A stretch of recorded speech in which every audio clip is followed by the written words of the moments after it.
Un protocollo d'intesa oggi con l'associazione Conoscere Agrigento, su quale base e su quali presupposti, Sindaco? Conoscere Agrigento è un'associazione che principalmente vuole curare l'aspetto culturale e artistico della nostra città, lusingato di essere qui e essere anche uno degli attori principali, perché Agrigento è una città di cultura, lo è sempre stata. Penso che avere dei concittadini che si spendono anche in maniera gratuita con un massimo impegno per le bellezze culturali del nostro territorio, penso che sia una cosa molto molto importante.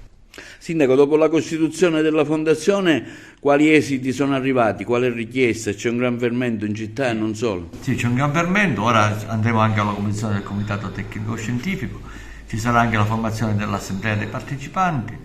Già abbiamo messo in essere quello che da un anno è stato per ora nascosto, finalmente possiamo uscirlo fuori. A breve il fermento sarà massimo, sarà coinvolta l'intera cittadinanza, per non parlare poi degli artisti che verranno anche d'oltreoceano. La scelta della figura di Giacomo Minio cosa rappresenta per la città e per la fondazione? Ma è un valore aggiunto. Giacomo Minio è una persona di spessore, una persona di cultura, l'ho voluta fortemente io, e tra la rosa dei componenti del CDA mi sembra una persona idonea, e già non mi nascondo che già è in pieno fermento, lavora anche ha già lavorato in tempi strettissimi, sta portando avanti delle iniziative. Domani ci sarà un'altra riunione informale, ma già abbiamo tutte le idee chiare. Ecco, quanto è importante questo protocollo e quali saranno i progetti futuri che curerete insieme, in sinergia con l'amministrazione comunale?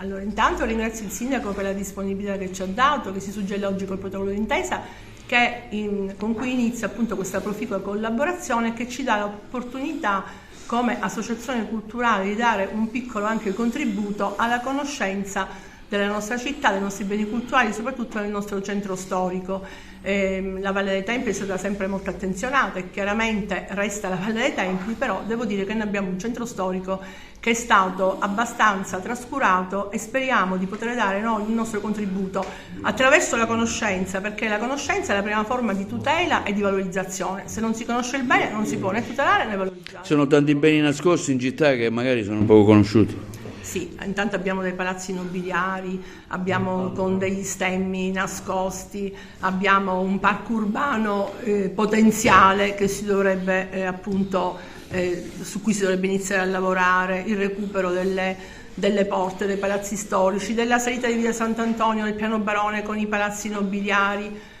tante altre cose. Questo parlo come competenza del comune, sì. Poi ogni istituzione ha le sue competenze. Anche in vista di Capitale Agrigento 2025? Sì, che oltre alla Valle dei Templi, e ritengo un punto in cui insistere sia il Rabbato, che è il quartiere degli artigiani, che potrebbe essere il terzo polo di Agrigento dopo la Valle e la Via Duomo, ricostituendo intanto il museo antropologico, dove dovrebbero andare tutti i materiali che al momento sono a Santo Spirito, che la casa madre della badessa e prima ancora di Marchisia Prefolio, quindi non c'entra niente con l'ente antropologico, che però il dottore Biondi, non avendo altri spazi, mise là appunto per salvare il patrimonio. Ma il comune possiede tanti immobili nel Rabbato ed è giusto che là si crei il musetto antropologico, e non soltanto, anche un punto di arte contemporanea, di installazioni, di laboratori di ceramica, di ricostituzione dei negozi storici, in modo che anche il turista che si è recato 30 volte alla valle ha un motivo per venire ad Agrigento,